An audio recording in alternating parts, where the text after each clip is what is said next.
직장 생활을 하시는 분들 아마 직장 생활에 기쁨과 보람을 느끼려 하면은 마음에 맞는 사람이 직장 안에서 한 3명 정도는 있어야 직장이 외롭지 않고 또 너무 힘들지 않고 기쁨으로 직장 생활할 수 있습니다. 동료들하고 만나는 기쁨이 있어야 되고요. 또 무슨 일을 하게 될 때마다 손발이 잘 맞아서 일을 할 수 있어야 되고요. 또 직장에 힘들고 고통스러워도 동료들 보고 참으면서 직장 생활을 잘할 수 있습니다. 이것은 직장에만 해당하는 것이 아니고요. 교회 생활도 교회 안에서 참 힘들고 어려울 때 같이 친구가 되어주는 또 서로 붙들어주는 구역이 한 3명 정도만 정말 참 마음을 같이 나눌 수 있는 친구가 있으면 신앙생활도 외롭지 않습니다. 그래서 이 마음에 맞는 사람 찾는다는 게 쉽지 않습니다. 아마 기간에도 여러분 여러 기간이 우리 있지만 이 기간 안에도 3사람만 마음이 딱 맞으면 그 기간은 아주 원활하게 돌아갈 겁니다. 예. 이 마음에 맞는 사람 한 3사람만 딱 마음이 딱 맞아가지고 일을 하면 어떤 일이든 척척 진행할 수 있는 것이 교회 일이고 세상의 직장 일이고 또 집안에도 그렇습니다. 집안에도 여러 사람들이 많은 집안에도 같은 동서들끼리 또는 형제들끼리 마음이 딱 맞는 몇 명만 있으면 어떤 집안 일들도 다 해낼 수가 있어요. 손발이 척척 맞아가지고 다 할 수 있습니다. 오늘 마음에 맞는 사람이 어떤 사람이 마음에 맞는 사람인가? 우리 마음에 맞는 사람들, 이 마음이 맞고 일을 하려면 생각이 같아야 되고 또 이 말 저 말 여러 가지 말 중에서 같은 말을 하게 되고 또 뜻도 같은 뜻이어야 되고 마음도 같은 마음을 품고 또 행동도 같은 행동을 해주는 것이 여러분 이것이 마음에 맞는 사람이라는 정의죠. 오늘 이 본문에는 이제 바울과 동행하는 사람들이 밤빌리아에 내려갔다가 버가에 이르러서 이제 요한은 예루살렘으로 돌아가고 버가에서 비시디아 안디옥까지 들어와가지고 안식일에 이제 회당에 와서 예배 드리는데 회당에서 예배 드리는 중에서 무슨 할 말이 있는 사람 이야기해보라 그랬더니 바울이 이제 드디어 일어나 손짓하면서 이스라엘 사람들과 하나님을 경외하는 사람들은 들으라 하면서 하나님이 이스라엘 백성들을 구원하기 위해서 역사하시던 그 모든 내용들을 큰 권능으로 인도하사 광야에서 40년간 하나님이 그들의 소행을 참으시고 가나안 7족들을 멸하게 하시며 약 450년간 기업을 주셨는데 그 후에 사사들을 두어서 나라를 진행하시다가 드디어 그들이 왕을 구하거늘 이스라엘 나라의 왕은 하나님이 왕입니다. 그런데 인간 왕을 자꾸 구하니까 사울을 왕으로 세웠다가 하나님이 베냐민 지파 사람 기스의 아들 사울을 40년간 왕으로 주셨다가 패하시고 다윗을 왕으로 세우시고 정언하여 이르시되 내가 이새의 아들 다윗을 만나니 내 마음에 맞는 사람이라 내 뜻을 다 이루리라 하시더니 하나님이 약속하신 대로 이 사람의 후손에서 이스라엘을 위하여 구주를 세우셨으니 곧 예수라.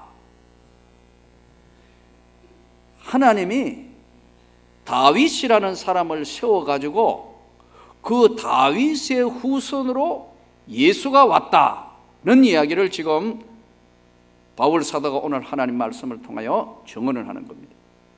그러면 예수님이 오신 온 인류를 구원하러 오신 예수가 누구의 후손으로 왔느냐 하니까 다윗의 후손으로 왔는데 이 다윗을 성경에 보니까 하나님의 마음에 맞는 사람이다 이렇게 표현을 했어요. 하나님의 마음에 맞는 사람.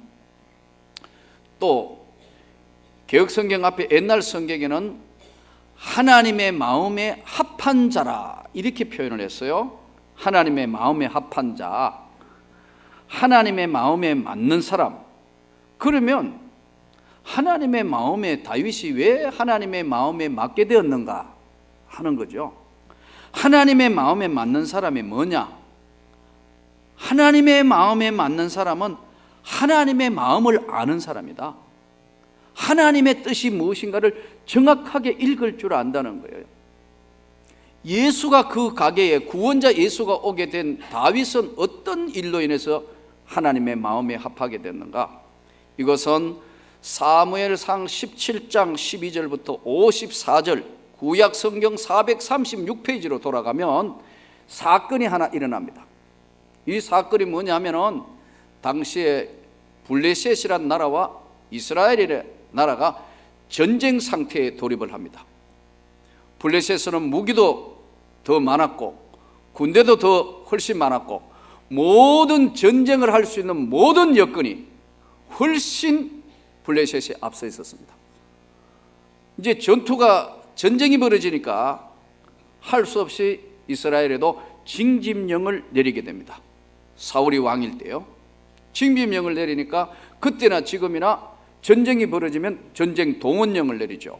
우리도 오늘날 지금 북한이 호시탐탐 막 요즘 공갈 협박하니까 만일에 전시 상황이 벌어지면은 예비군 중에서 동원 예비군이 즉시 현역으로 편입되어서 동원에 가는 동원 예비군이 있어요.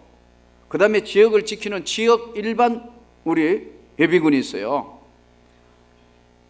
그 다음에 민방위 역할을 하는 사람이 있어요. 나이 더 많으면 민방위도 안 넣어줘요. 예. 넣어주면 잘할 것 같은데 제가 볼 때는 우리 같은 사람은 다 군대 생활을 제대로 했기 때문에 여기 아마 월남전 갔다 오시는 우리 여기 장로님들 이런 분들은 아마 총 들고 전투 경험도 있고 하니까 대단할 텐데 미안하지만 안 넣어줘요. 민방위예요. 전부 나이 든 사람들은. 특수한 사람들 외에는요. 이거하고 똑같이 전시동원령을 내렸어요. 그래서 이 다윗의 집안의 아버지가 이새인데 이새의 아들이 8명이나 아들이 8명인데 징집된 아들이 3명이었어요. 맏아들 엘리야, 둘째 아비나답, 세 번째 삼마. 이 3명이 징집을 당해가지고 이제 전투하러 블레셋하고 전투 지금 진을 치고 있는데 가게 된 거예요. 그러니까 아버지 이새 입장에서는 어때요? 아들이 지금 전쟁에 나갔는데 이게 죽었는지 다치지는 않았는지 궁금하잖아요. 또 옛날 전투에는 항상 여러분 군인이 동원되면 반드시 뭐가 따릅니까? 지원하는 군수품이 따라야 될 거 아니에요. 활을 쏘아야 된다, 칼을 써야 된다, 칼도 부러졌다, 창이 부러졌다, 전부 교체해주고 또 싸움을 할 수 있도록 먹고 잠자는 일이 이게 보통 일이 아니죠. 그러잖아요. 예. 이게 전투가 벌어지면 이 전투를 지원할 수 있는 군수품이 이게 그때나 지금이나 가장 큰 문제로 이제 작용을 하는 거죠. 더더군다나 옛날 전쟁이니까 여러분 이거 뭐 거의 구식 전쟁은 칼로 창으로 하는 화살로 하는 싸움이니까요.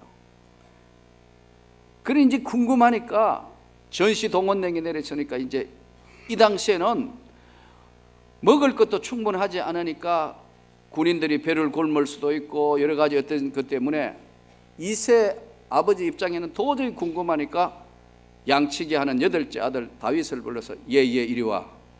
너 형들 어떻게 됐는가 갔다 와.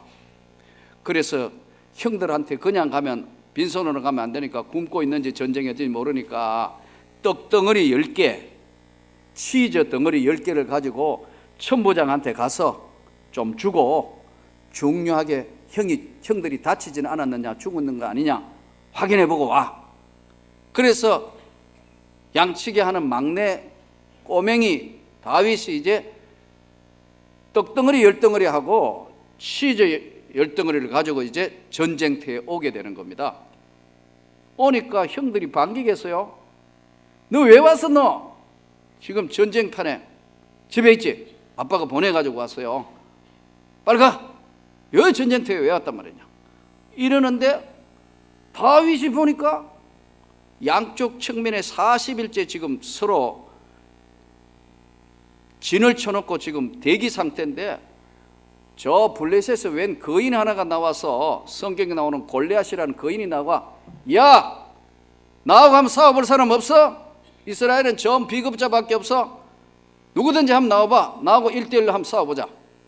그러니까 다 겁을 먹어가지고 두려워하고 도망하려 하는지라. 이스라엘 군인들은 사기가 바닥을 친 거예요. 그러니 어떻게? 키가 골리앗, 크다는 것이 지금 골리앗 타워, 골리앗 기계라 그러지 않습니까?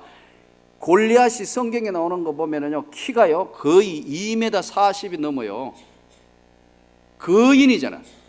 거기다가 창자루와 갑옷 투구, 어마어마한 괴력과 힘을 가진 이 장수를 이스라엘 백성들은 소리 지르니까, 벼락 같은 소리를 지르니까 다 겁먹어가지고 두려워하고 도망갈 연구만 하고 있다. 그러니까 형들이 넌 왜 왔어? 빨리 가지. 이렇게 된 거예요. 이때 사울 왕은 마지막 이제 방법이 없으니까요, 이제 전략을 적으로 한 가지 이야기를 합니다. 만일에 저 골리앗을 싸워서 이길 자가 나오면 재물을 원 없이 주겠다. 두 번째, 나의 사위, 왕의 사위니까 부마 아니에요. 부마로 삼겠다. 그리고 세금을 면제해 준다. 누가 저를 처단하거나 싸울 사람이 없느냐? 아무도 나갈 사람이 없다. 상대가 안 되니까. 너무나 큰 장수고. 근데 다윗이 떡덩어리 가지러 와가 소리 지르는 골리앗을 보면서, 사실은 하나님을 모독하는 저게 어떤 건데 저렇게 하는데 가만히 있냐? 저걸 그냥 내가 나가서 처단하겠다. 아무도 안 하는데 떡덩어리하고 치즈 가져온 군인도 아닌 것이 양치게 하는 게 와가 이야기하니까, 형들이 뭐라고 이야기하냐면, 너는 교만해서 그런 소리 하는데 빨리 돌아가라. 계속 소리 지르니까 군인들 중에 몇 사람이 사울 왕에게, 소년 하나가 지금 골리앗과 싸우려고 한다는 이야기를 지원자가 나오는데 어떡할까요? 사울 왕 입장에는 너무나 좋은 기회가 왔으니까 누군가 한번 보자라. 이 소년이 왔다 이 말이에요. 상대는 장군이고 장수인데 이 싸움 상대가 안 되는데 묻습니다. 싸울 수 있냐? 싸워보겠다고. 저게 뭔데 하나님을 모독하는 거? 저거는 이스라엘의 하나님의 이름으로 내가 한번 처단해 보겠습니다. 그래? 그럼 내 칼을 주고 내 갑옷을 입어봐. 사울 왕이 키가 사람 목이나 크다고 성경은 말씀하니까, 체격에 맞지도 않고 무거우니까 안 맞으니까 다윗이 이거 안 맞습니다. 난 평상복으로 그냥 싸우러 가겠습니다. 그래서 막대기 하나 들고, 여러분 평소 때 그렇게 이야기하지 않습니까? 내가 아버지 집에 양을 칠 때 양을 잡으러 온 곰과 사자도 내가 물리친 적, 나 그냥 가서 하겠습니다. 그래서 사울 왕이 마지 못해서 허락을 합니다. 여러분, 싸움에 이기겠다고 허락했겠어요? 거의 기대를 하지 않았을 겁니다. 어쩌면 사울 왕의 전략적인 생각으로는 다윗이 처참하게 죽으면 그 적개심을 느껴서 혹시라도 전쟁의 새로운 양상으로 변했을까 하고 보냈을지도 모르겠어요. 제가 볼 때는. 다윗이 나갔습니다. 골리앗이 웃지 않습니까? 너가 나를 개로 알고 막대기를 들고 왔냐? 지금 너 뭐 하는 놈이야? 이때 다윗이 그러지 않습니까? 나는 만군의 여호와의 하나님의 이름으로 오늘 너를 처단한다. 그러면서 물맷돌을 돌리잖아요. 물맷돌. 평소에 돌에다가 끈을 달아서, 가죽끈을 달아서 원심력을 이용해서 하는 물맷돌을 돌려서 던졌는데 정확하게 이마에 미간에 가서 박혀버려서 거의 기절 상태로 쓰러져. 다윗이 어떻게 해요? 죽이긴 죽여야 되는데 칼도 없잖아요. 자기한테는 골리앗 칼을 뽑아가지고 죽여서 처단을 하는 겁니다. 그러자 이스라엘 백성들이 전혀 상상할 수 없는 일이 일어나니까 와 하면서 전부 더 이래가 블레셋이 거의 괴멸 정도로 다 도망을 가는 사건이 사무엘하 17장에 있던 이야기들을 제가 여러분들에게 지금 전설 따라 동화책처럼 이야기를 한 겁니다. 다 아는 건데 쉽게 지금 이것을 여러분 성경을 통해서 읽고 묵상해서 여러분에게 지금 아주 쉽게 설명을 했습니다. 어떻게 됐겠어요? 뒤집혀지는 역사가 일어났다. 이 사건을 통해서 하나님께서 오늘 말씀을 통해서 다윗이 내 마음에 합한 자라는 게 뭐예요? 용기가 없다. 아무도 두려워하고 도망갈 연구하는데 성령의 감동함으로 하나님의 말씀을 지키겠다는 하나님의 절대 중심으로 살겠다는 다윗의 그 중심을 보시고 내 마음에 딱 합한 자다. 저는 여러분들이 하나님의 마음에 합한 신앙생활을 할 수 있기를 바랍니다. 내 생각, 내 마음, 내 고집으로 하는 것이 아니고 하나님의 마음에 합한 자가 되었다는 거예요. 내 마음에 맞는 자라 내가 그를 왕으로 세웠고 그의 후사로 이 땅에 구원자 예수 그리스도가 온다는 거예요. 여러분 오늘 우리가 신앙생활은 하나님의 마음에 맞는다는 것이 이렇게 중요합니다. 저는 저와 여러분이 주 예수의 마음에 드는 신앙이 되기를 바랍니다. 그러면 왜 대부분 오늘 우리가 그 당시에 군인들도 알았고 모두가 알지만 왜 하나님의 마음에 드는 맞는 신앙생활을 못하는가? 현실을 보니까 두렵다. 이길 수 없을 것 같다. 도저히 현실적으로는 이게 불가능한 것처럼 보이는 상태지만 다윗은 만군의 여호와 하나님의 이름으로 그를 처단하게 되는 겁니다. 그는 현실에 보이는 것이나 상황이 아니고 자신을 하나님 앞에 던져서 하나님이 어떻게 해 주실 것인가 하는 것을 믿고 있다는 거예요. 우린 대부분 보면 신앙생활 하면서 대부분 감정 조절에 잘 실패하는 경우들이 많습니다. 이 감정 조절은 내 의견, 내 마음, 내 뜻대로 하려다가 보니까 하나님의 마음에 맞는 것보다는 내 마음에 맞기를 원해서 하는 경우들이 너무 많다는 데 문제가 있습니다. 오늘 주의 말씀을 들으면서 철저하게 하나님 말씀 앞에 순종할 수 있기를 바랍니다. 세계적으로 유명한 스티브 잡스, 그는 애플사 그야말로 참 대단한 혁명을 일으킬 만큼 많은 사람들에게 정말 알려진 사람입니다. 그런데 애플사를 그렇게 크게 하고 잘했던 스티브 잡스는 그 생각에 거의 이분법에 갇혀 있다 그래요.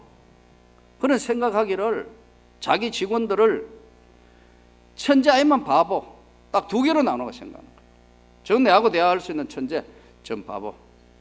그래서 대단한 인물인데도 불구하고 스티브 잡스를 좋아하는 사람은 별로 없어. 그러니까 자기가 만든 회사에 자기가 나왔어야 돼요. 여러분 혹시 우리 가운데 이런 사람이 없습니까? 이분법 사고하게 되면요, 즉 아니면 네 편, 너의 편 아니면 내 편으로 딱 이분을 등분을 해서 삶을 사는 거예요. 가정에도 자식들도 딱 2등분해가 생각하는 거예요. 아빠 엄마 말 안 듣지 너? 끝이야. 이렇게 되는 거예요. 교회 안에도 딱 친한 사람 외에는 없어요. 이렇게 되면 아주 불편한 삶이 돼요. 하나님의 마음에 맞는 사람이 될 수 있기를 바랍니다. 20대 중반에 어떤 자매가 이제 곧 30이 되는 가까이 되는 자매는 나는 왜 이럴까 하는 글을 썼어요. 그 내용이 이런 것들이에요.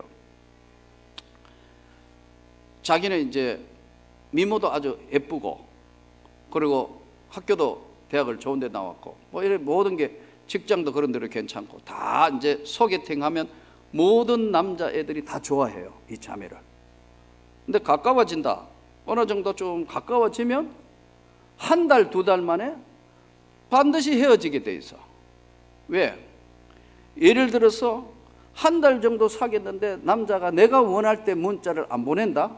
사랑한다든지 표현을 안 하고 내가 원하는 때 제대로 안 움직여주면 남자한테 자기 마음은 그렇지 않는데 튀어나오는 말이 뭐냐면 이제 그만 사귈 거야. 당신은 내 상대가 아니야. 자기도 모르게 말이 튀어나오는 거예요. 그러놓고 집에 가면 후회하는 거예요.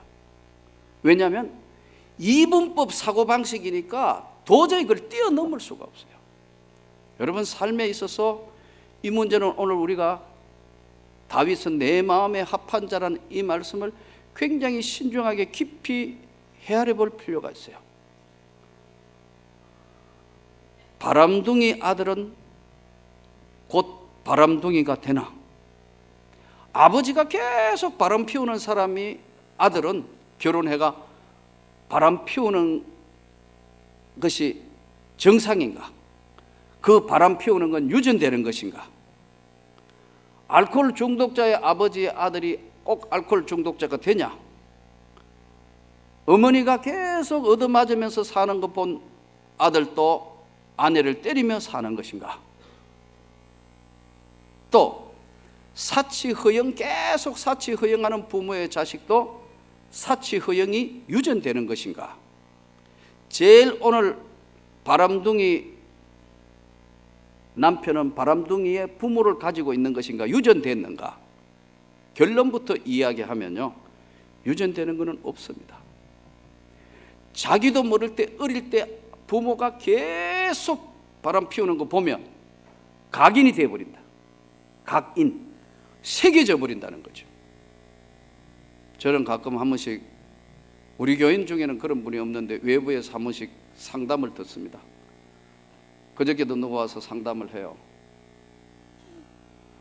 누구라고 밝힐 수가 없기 때문에 상담을 하는데 남편이 계속 멀쩡하게 교회 다닌대요. 10년째 같이 교회 다니고 집사인데 곁으로 볼 때는 아무 문제가 없어요. 그런데 이 남편은 자기를 두고 중학교 1, 2학년 되는 여자애하고 초등학교 5, 6학년 되는 여자애가 있는데도 불구하고 자기를 두고 지금 수년째 처녀하고 거의 동거 생활에 가까운 생활을 계속하고 있대. 그런데 교회 와가는 잘 웃고 집사로 생활하고 있어. 아무 문제가 없어, 교회는. 그런데 한 달에 문자가 40분 정도 왔다 갔다 하고 꿈에서도 그 처녀의 이름을 부른다는 거예요. 이게 도저히 못 살겠다. 이제 이거 어떻게 하면 좋겠느냐는 상담이에요. 제가 그냥 웃기만 했어요. 그 뭐 또 특별히 제가 이야기해 드릴 것도 없고 기도해야 될 제목이네요.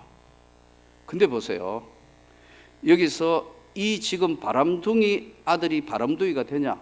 나중에 알고 보니까 자기 시아버지는 부인이 3명이었대요. 부인이 셋이야. 하도 그러니까 마을에서 쫓겨나왔대, 자기 시아버지는. 자, 그러니까 이게 나한테 묻는 질문이에요. 이게 유전됐느냐는 거예요. 여러분, 이 아이 때 계속 그런 걸 부모가 하는 걸 보면서는 절대로 그래서는 안 되겠다는 것도 생각하지만 한쪽에는요, 그게 깊은 상처가 되어버렸어요. 영혼의 상처가 되는데 그 영혼의 치료가 안 된 거예요, 이게. 그러니까 어른이 돼서 그것을 여러분 치료되지 않는 것이 거기 밖으로 배출되는 거예요. 진정한 사랑을 받아본 적이 없기 때문에 그래요. 정말 사랑하는 것을 받아보면 그렇게 되지 않아요. 여러분, 오늘 이것을 정신의학자들은 오이디푸스 컴플렉스라고 그러거든요. 오이디푸스 컴플렉스. 그걸 받으면 어릴 때 영혼의 치료가 안 되면 그걸 안고 있다가 성인이 됐을 때 아무도 못 말리고 한편이 될 때는 그 짓을 하게 돼 있다. 예수님께서 여러분, 베드로가 3번이나 예수를 부인하고 배신합니다. 예수님이 베드로를 찾아와서 다른 건 묻지 않습니다. 네가 나를 사랑하느냐? 베드로야, 네가 정말 나를 사랑하느냐? 그것만 3번 물어요. 진정한 사랑을 하게 되면요, 이런 이분법이 없어지는 거예요. 감정 조절이 안 된다는 거예요. 요나가 그랬고, 우리 성경에 보면 많은 사람들이 이 감정 조절을 실패해가지고 신앙생활 전체를 무너뜨리는 경우가 있어요.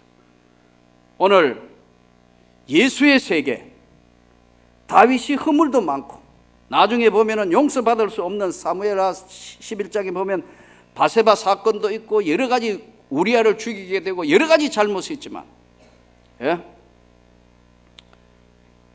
그 나단이라는 선지자가 찾아오가 이렇게 이야기하지 않습니까? 왕이요, 어느 나라의 한 성읍에 양이 100마리 정도, 소도 많은 부자가 하나 있는데, 또 한쪽에는 아주 가난한 양 새끼 1마리밖에 없는 그런 가난한 집에 사람이 살고 있는 사람이 있는데, 부잣집에 손님이 찾아왔다.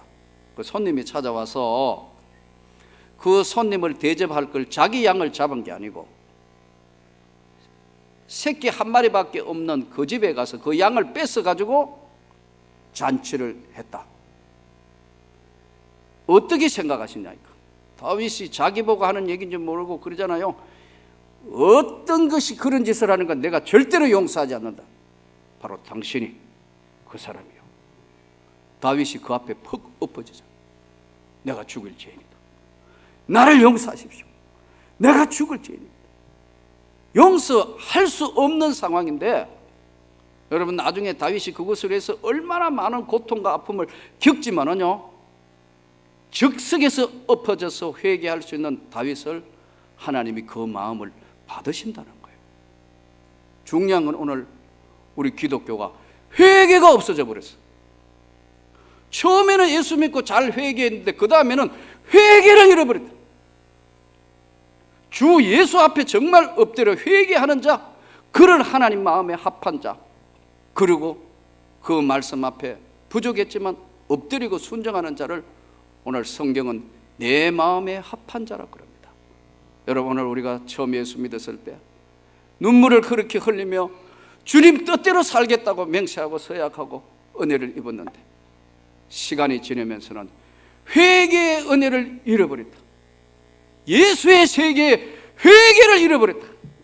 나는 오늘 이 설교하는 내가 이런 자가 아닌가 돌아보면서, 하나님 나를 용서하십시오.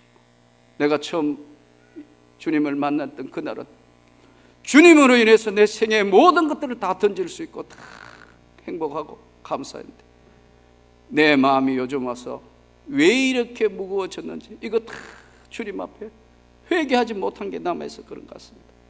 여러분, 오늘 우리가 마음을 다 내려놓고 철저하게 하나님 말씀 앞에 순종합시다. 그 하나님의 은혜를 다시 한번 붙들고, 오늘 다윗은 허물도 많고 부족도 많고 인생이 하나님 앞에 죄인일 때도 많았지만 내가 내 마음에 맞는 사람이라고 하는, 오늘 이 주의 말씀을 들으면서 그 다윗의 가게에 예수가 오셨다는 사실을 깨닫고, 오늘 우리가 주님 앞에 정말 주님의 마음에 맞는 사람으로 다시 부활의 주님을 만난 우리가 한 주간 주님의 은혜 속에 철저하게 자신을 내려놓고 돌아보면서 하나님의 마음에 맞는 그런 삶이 되시기를 주 예수 이름으로 축원합니다.